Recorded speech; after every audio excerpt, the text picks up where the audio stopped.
Karibu sana kwenye sehemu ya pili ya kipindi chetu.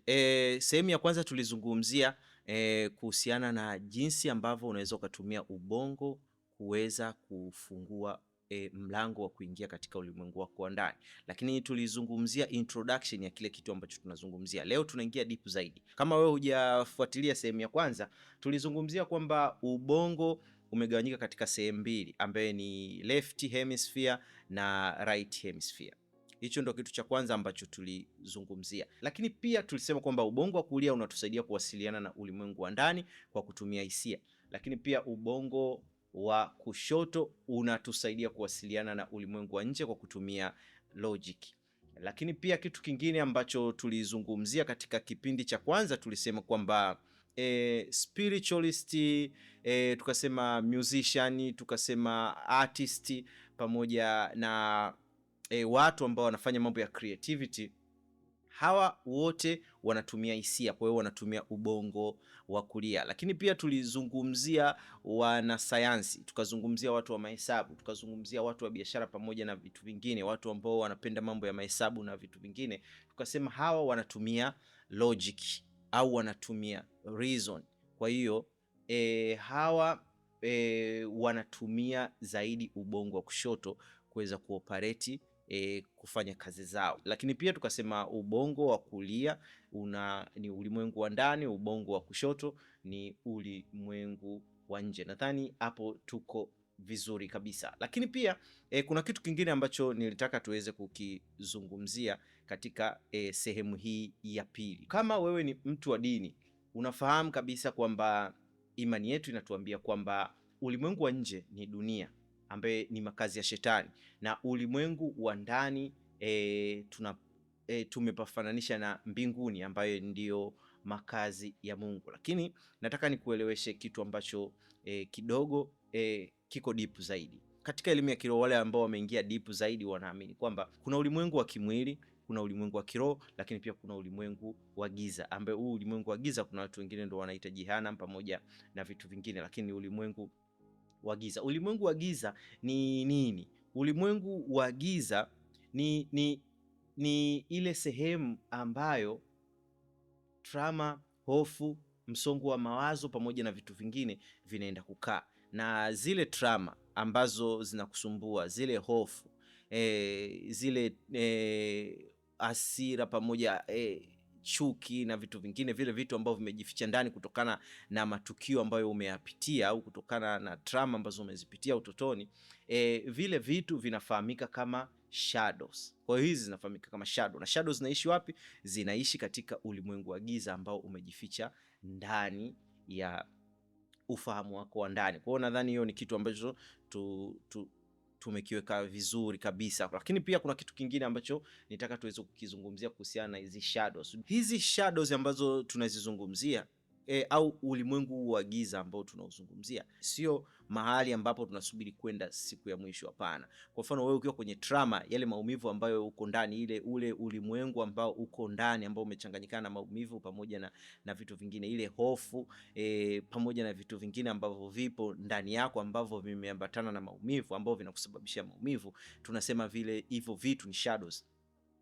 Na wewe ambaye uko ndani ya ule ulimwengu ambao yani tuseme kama wewe umedumbukia ndani ya ule ulimwengu wa hizo hisia, tunasema uko katika ulimwengu wa giza. Na vile vitu ambavyo vinakucontrol ambao viko ndani yako, tunasema hizo ni shadows ambazo ziko ndani yako, za trauma pamoja na vitu vingine. Kwa hiyo mtu ambaye ametawaliwa na masks ambazo amezitengeneza toka utotoni, tunasema huyo mtu yuko katika ulimwengu wa giza. Kwa hiyo kitu ambacho unatakiwa uelewe ni kwamba hizi trauma ambazo tunazizungumzia, jinsi gani unaziona kutokana na matokeo au kutokana na action ambazo unazifanya hapa duniani. Kwa hiyo dunia ni sehemu ambayo inatuonyesha matokeo ya kile ambacho umekipanda ndani ya mwili wako. Kwa hiyo kama ndani yako wewe unatawaliwa na shadows pamoja na vitu vingine, utaonekana kutokana na matokeo ya kile kitu ambacho kiko ndani yako. Kwa hiyo hicho ni kitu ambacho unatakiwa uweze kuelewa. Kwa hiyo tunachozungumzia hapa ni kwamba kuna mizizi ambayo ni hii hapa chini, ambayo ni source ya vile vitu ambavyo vinajimanifesti duniani. Kwa hiyo kama kuna tatizo lolote ambalo linatokea katika ulimwengu wa kimwili au ulimwengu wa nje, sosi yake iko katika ulimwengu wa kiroho au ulimwengu wa ndani. Kwa hiyo inategemea hicho kitu kama ni kibaya au ni hasira au ni hofu au ni kitu ambacho kinakusumbua au ni matukio, ni maamuzi mabaya ambayo umekuwa ukiyafanya kwenye maisha yako ambayo yanakupelekea uingie kwenye matatizo.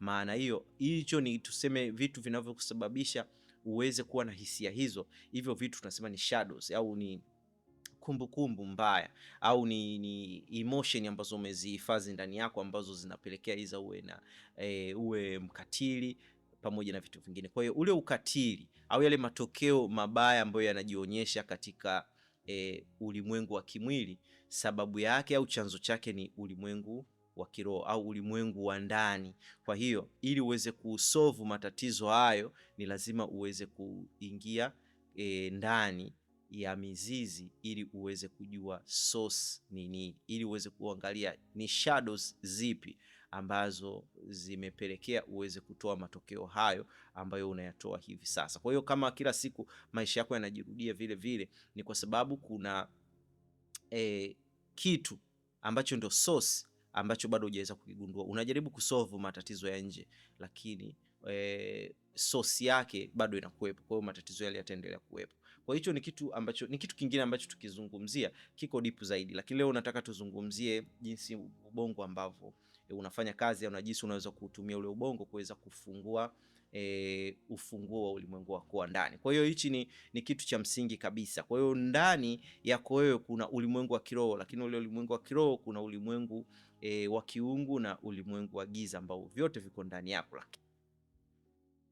Kwa hiyo kitu cha msingi ambacho unatakiwa uelewe ni kwamba ulimwengu wa giza ambao tunauzungumzia, hii sehemu ya giza ni sehemu ambayo sio kwamba ni sehemu ambayo ipo kwa ajili ya kukuadhibu, au hizi shadows sio kwamba ni viumbe au ni vitu ambavyo vipo kwa ajili ya kukuadhibu pamoja na vitu vingine. Trauma, hizi fear pamoja na vitu vingine ni vitu ambavyo vimekukwamisha, lakini endapo utavifanyia kazi vitakufanya upige hatua kutoka sehemu moja kwenda sehemu nyingine. Kwa hiyo inawezekana wewe ni mtu ambaye una upendo wa kupitiliza. Umeshaelewa? Kwa hiyo inategemea, inawezekana umepitia maumivu ya kupelekea uwe na chuki kali sana kwa watu, lakini Mungu amekuandalia mtu ambaye ni sahihi kwenye maisha yako. Kwa hiyo ile chuki inaweza kukuumiza mpaka ikafikia hatua ukajua jinsi ya kubalance mapenzi na ile hali ya kuweka mipaka ndani yako, ili uwe tayari kuweza kupiga hatua na kukutana na mtu ambaye utaweza kuishi naye kwa upendo, lakini pia kwa ukiwa aware na mipaka ambayo unatakiwa ujiwekee. Kwa hicho ndio kitu ambacho ni cha msingi sana kuweza kuelewa, hasa tunapozungumzia shadows pamoja na vitu vingine. Lakini kuna kitu kingine ambacho na chenyewe ni muhimu sana kuweza kukijua. Hiki ni msingi mkubwa sana sana sana wa funguo ambayo itakusaidia kuweza kuingia ndani ya ulimwengu wa kiroho, na kufafanulia kwa ufupi sana, lakini ni topic ambayo iko deep. Mbingu au ulimwengu wa ndani au ufalme wa kiungu unatawaliwa na nguvu za kiungu, lakini pia dunia inatawaliwa na nguvu za nature. Kwa hivyo ni vitu viwili ambavyo unatakiwa uweze kutambua kwamba mbingu au ulimwengu wa ndani unatawaliwa na nguvu ya kiungu na ulimwengu wa kimwili unatawaliwa na nguvu ya nature. Hivi ni vitu viwili ambavyo lazima utambue, lakini hizi nguvu mbili zina utofauti, na utofauti wake ni kwamba nguvu ya kiungu ina sifa ya kutoa, haina sifa ya kupokea, na nguvu ya nature ina sifa ya kupokea, haina sifa ya kutoa. Kwa hiyo jinsi ya kuweza kuitofautisha ni kwamba nguvu, tunaweza kusema labda upendo wa kiungu, upendo wa agape au upendo usio na mipaka. Upendo huo ni nguvu ya kutoa ambayo haina sifa ya kupokea. Lakini tukizungumzia ubinafsi, tukizungumzia matamanio ya kutaka kupokea, mfano matamanio ya kutaka kupendwa, matamanio ya kukubalika, matamanio ya kufanikiwa, matamanio, hamu ya kula pamoja na vitu vingine. Ile ni hamu, ni matamanio ya kupokea, ni nguvu ya nature.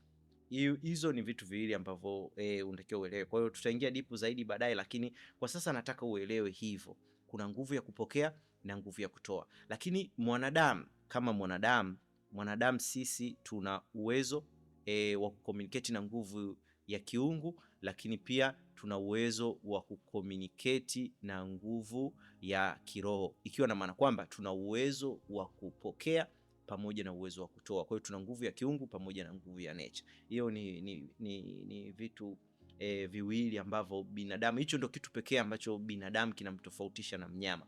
Mnyama naye ana nguvu ana ile nguvu ya kupokea, na viumbe wengine, mimea na nini, yote ina nguvu ya kupokea, lakini haina ile nguvu ya kutoa, haina nguvu ya kiungu.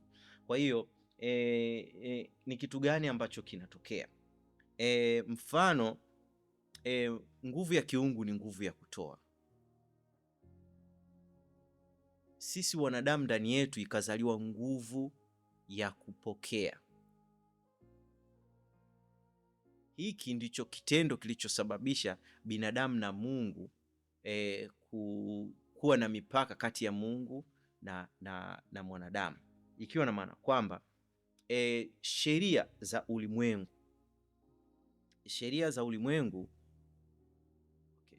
ulimwengu zinasema kwamba vitu ambavyo vinafanana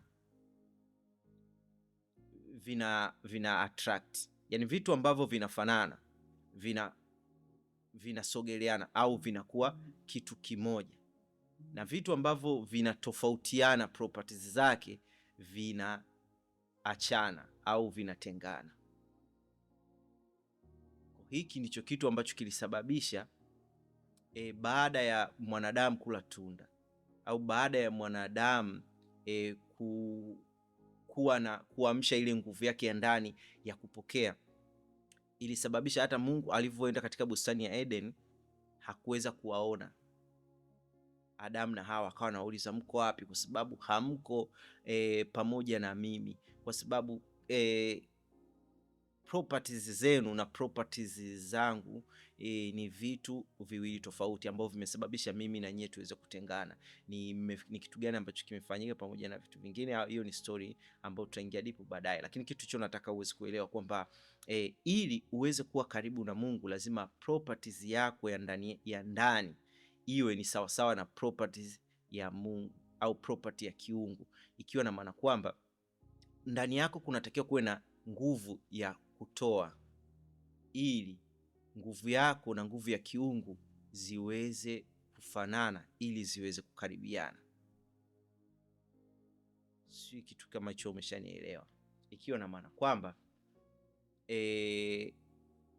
sisi na ulimwengu wa kiungu kuna mipaka, kwa sababu sisi tuko katika ulimwengu wa kimwili ambao unaongozwa na nguvu ya kupokea. Ulimwengu wa kiroho ni unaongozwa na nguvu ya kutoa. Hii inatusababisha tushindwe kucommunicate na ulimwengu wa kiroho. Kwa hiyo kitu ambacho wewe unatakiwa kufanya ni kuweza kuchange property yako ili iwe kama sawa sawa na property ya Mungu. Ni sawa na ni kitu gani ambacho unatakiwa kufanya ili uweze kuwa karibu na Mungu, au kitu gani ambacho kinaweza kukusogeza wewe karibu na Mungu? Jinsi ya kuchange zile properties. Kuna njia nyingi ambazo zinaweza kukusaidia wewe kuchange properties yako ya ndani kutoka kwenye kupokea kwenda kwenye kutoa. Kwa hiyo mfano, ukiwa una shida fulani afu ukasema ngoja nikamtolee Mungu sadaka, ukaenda labda kutoa sadaka ya kumchinjia kondoo, haimaanishi kwamba Mungu anaenda kuipokea hii sadaka.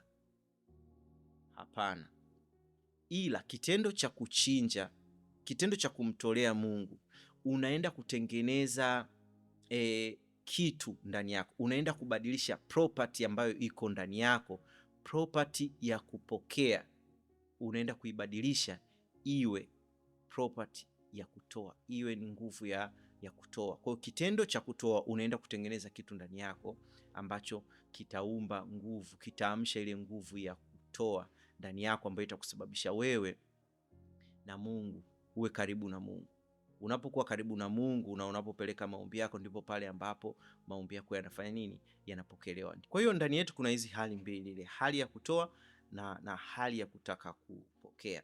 Kwa hiyo ili uweze kujiconnect na Mungu, ni lazima uamshe ile hali ya ndani ya kutaka kutoa, ili ile energy yako kwa hiyo iwe connected na ile energy ya kiungu ambayo iko ndani yako. Njia pekee ambayo unaweza kufanya ili iweze kukusaidia kuweza kujiconnect na ulimwengu wa kiungu na kuweza kupokea, kwa sababu hizi vitu vyote viko ndani yetu. Unaweza ukatoa kwa ajili ya kupokea au ukapokea kwa ajili ya kutoa. Chukulie mfano, umeenda kwa nyumbani kwa mama yako na mama yako akakuandalia chakula ili ule, ukasema hapana, nimeshiba, ukakataa kula chakula cha mama yako, utamuumiza mama yako. Kwa hiyo kitu pekee, hata kama umeshiba, kitu ambacho utafanya, utakula kile chakula kwa ajili ya kumfurahisha mama. Kwa hiyo umepokea kwa ajili ya kutoa. Unaenda kuomba upate fedha kwa ajili ya kuwasaidia watu wengine. Kwa hiyo umetaka kupokea kwa ajili ya kutoa. Kitu kingine ambacho kinaweza kusaidia pia ni kutaka kupokea kwa ajili ya kuwa karibu na Mungu. Kwa hiyo tunasema kwamba mfano, labda kadri ambavyo mambo yangu yatafunguka, hivi vitu ambavyo vitakuwa ni sehemu ya mafanikio yangu ni vitu ambavyo vitanisaidia mimi kuwa karibu na Mungu, vitanisaidia kujitoa zaidi kwa ajili ya kuwa karibu na Mungu, au kwa ajili ya kazi ya Mungu, au kwa ajili ya kumtumikia pamoja na vitu vingine. Kwa hiyo unakuwa umepokea kwa ajili ya kutoa. Kwa hiyo ile nguvu ya kutoa inakuwa ipo. Kwa ile nguvu ya kutoa inakusaidia kujiconnect wewe pamoja na Mungu. Hiyo ni kitu ambacho inabidi kuingia deep sana, lakini nashindwa kukielezea katika njia ambayo utaweza kuielewa. Kwa hiyo ubongo unakusaidia wewe kutune ile property, ile hisia, mshaelewa, ile hali iwe ni sehemu ambayo itajiumba ndani yako. Hiyo ni funguo ambayo inakuelezea, ambayo inafanya kazi vizuri sana. Kwa hiyo ndio maana ukienda sehemu ambayo labda kwa mganga, au ukaenda kwa kanisani au sehemu yoyote, mtu akwambia inatakiwa utoe sadaka, umtolee Mungu, na Mungu baada ya kuipokea ile sadaka, Mungu atakubariki.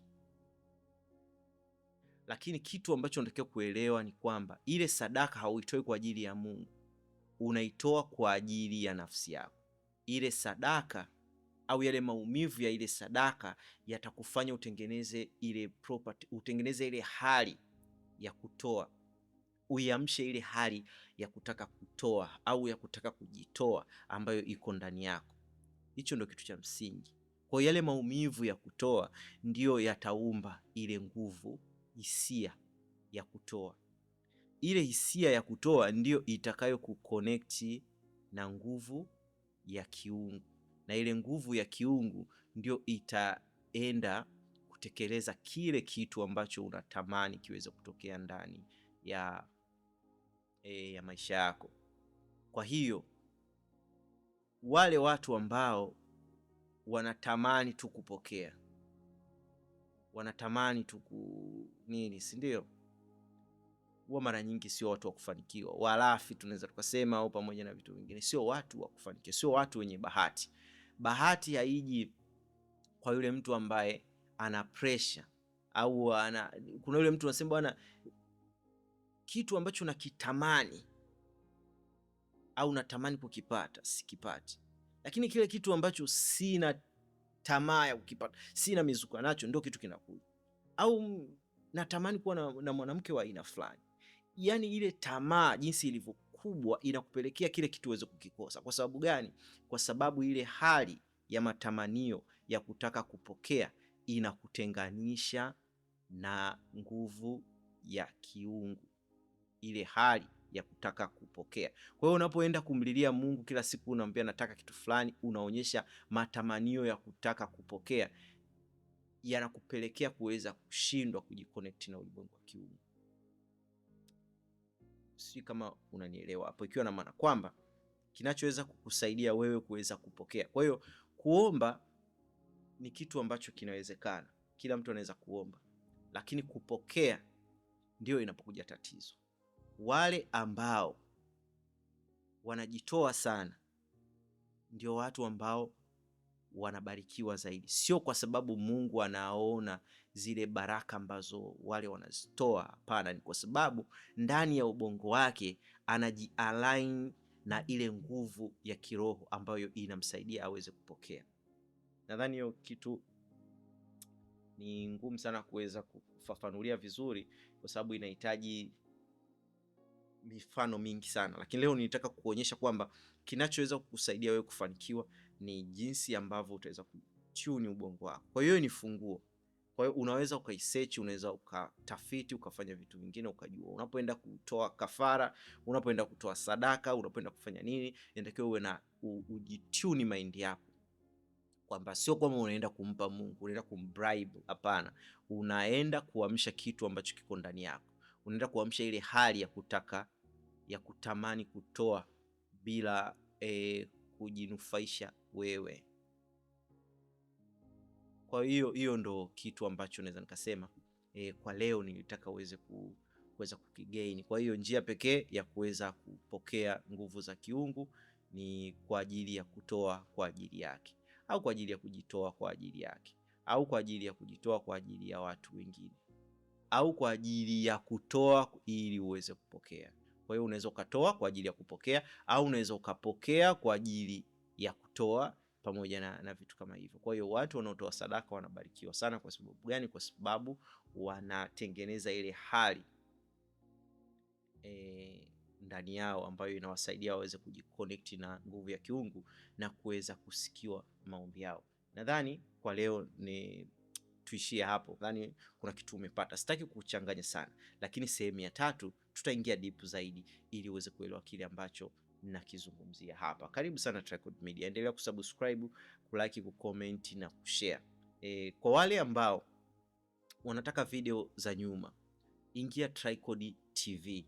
Ndani ya channel hiyo na hamisha zile video ambazo niliziposti ambazo zilikataliwa katika channel hii, nazihamisha huko. Lakini kwa wale ambao wanataka elimu za dini, zile video za kidini ambazo nilikuwa naziposti zote nimezihamishia kwenye Tricod Ministry. Hiyo channel ina hizo video zote. Kwa hiyo kama unataka video za Freemason pamoja na vitu vingine, video za wasanii ambazo nilizifuta, kasubscribe kwenye channel ya Tricod TV, utapata video zote. Mpaka saizi nimeanza kuposti video ambazo unazitaka. Ukiingia kwenye comment wewe niambie nataka video fulani, nitaichukua nitaiweka kwa ajili yako wewe. Kwa hiyo endelea kusubscribe, kulike, kucomment na kushare kwenye mitandao mingine ili video iweze kutembea zaidi.